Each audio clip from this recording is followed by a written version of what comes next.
Hi everyone, I'm Shaylin here with Reedsy. NaNoWriMo is now over, so today we're going to talk about what to do and not do with your NaNoWriMo novel.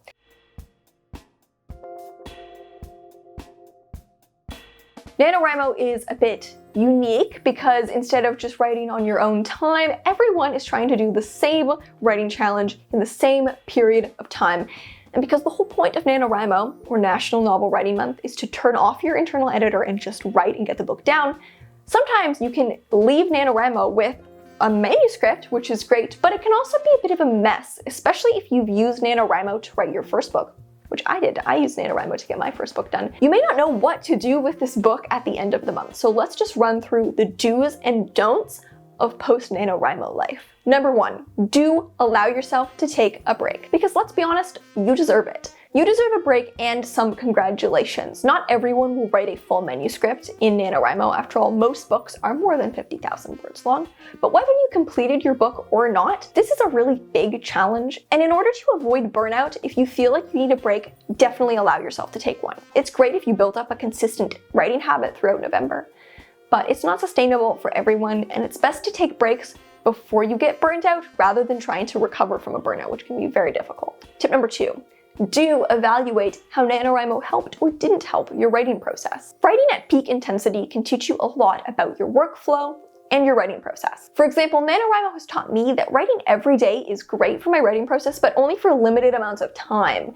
I've learned across several NaNoWriMos that I can't maintain that for more than 3 weeks, but writing every day for a period of about 3 weeks is fantastic for me. So think about what did and didn't work. Think about what you implemented in NaNoWriMo that you want to take into your regular writing routine and what you don't want to take into your regular writing routine.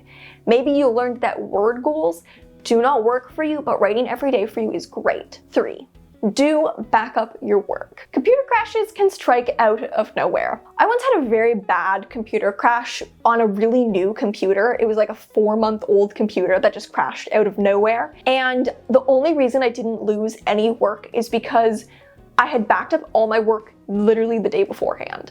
And back at the time, I didn't back up my work every day. I would only back up my work whenever I remembered. And so just by luck, I backed up all my work the day before and I didn't lose anything. That could have been disastrous. After that, I became very diligent about backing up my work. But during NaNoWriMo, it can be easy to forget about these things, so just go back up your work now. It would truly be tragic if you completed NaNoWriMo and then lost your work for whatever reason. That would be so tragic. So just prevent that now and go back up your work. Literally just pause the video, do it right now, and then come back. I'm serious. Tip number 4, do read what you've written. Nano can be a bit of a blur. It can be a bit of a hazy fever dream.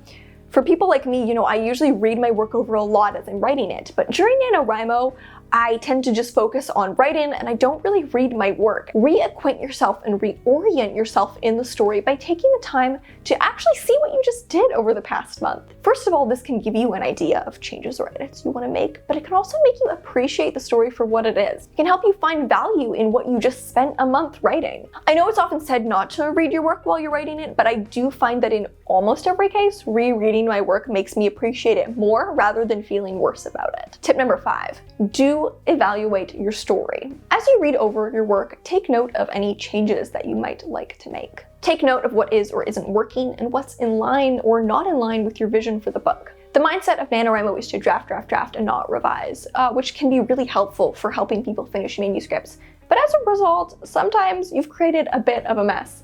Before you write more, take stock of what you've written and what you do or don't want to change. You don't want to keep writing in a mess into your book if you can avoid it. You may want to stop and do an editing pass now and really get everything in line, or just take note of the changes you want to make for when you come back to revise the book when it's done. One of the downsides of NaNoWriMo is that it can encourage us to write pointless stuff just to hit a word count. I can tell you that when I'm doing NaNoWriMo, I'll start describing a chair for a page because I don't know what else to write and I'm stuck on my plot and I want to hit the word count for the day. And that's something that I would never do otherwise. That's really, I would say, one of the main trappings of NaNoWriMo is it can really encourage you to write a lot of pointless stuff to just fluff up your word count. And as a result, you can end up introducing some pointless threads or characters that your story doesn't need and you know your story doesn't need. So if something isn't useful to your story, you probably want to be aware of that before you continue writing, just because that's less editing work for you in the future. Tip number 6, do finish the book. Most people won't write a full manuscript during NaNoWriMo. It's certainly possible, but since most books do clock in at over 50,000 words, most of us are just writing a portion of a book. It may be a significant portion, it may be most of a book. You know, for some people it may just be the very beginning, but most people aren't going to finish a complete manuscript throughout November. So while you have the momentum, keep writing. You can definitely take a break or slow down. You don't have to keep up the same intensity as you were writing at during NaNoWriMo. But most writers do find it easier to write if they write regularly or write often. So while you have that momentum, you do want to make use of it. You kind of have to listen to yourself here. If you're feeling burned out and like you need a break, take it. But if you're feeling like you still have a ton of writing left in you, then keep going. For most books, you're probably halfway or more than halfway there at this point. So don't give up now and try to take all the momentum you got from NaNoWriMo and bring it into your regular writing routine. Now that said, let's talk about a couple don'ts to wrap up this video. The big one here, don't query your book. NaNoWriMo has led to a bit of a phenomenon where agents just get masses of completely unpolished manuscripts in December because people do NaNoWriMo, then they don't know what to do with their book, and so throughout December and January they just start querying their book and the books are completely not ready. This is why December is considered the worst time to query your book, because agents are just bombarded with a bunch of unedited NaNoWriMo novels. If you just wrote your book in November, I can guarantee you that by December of the same year, it is not ready to be queried to an agent.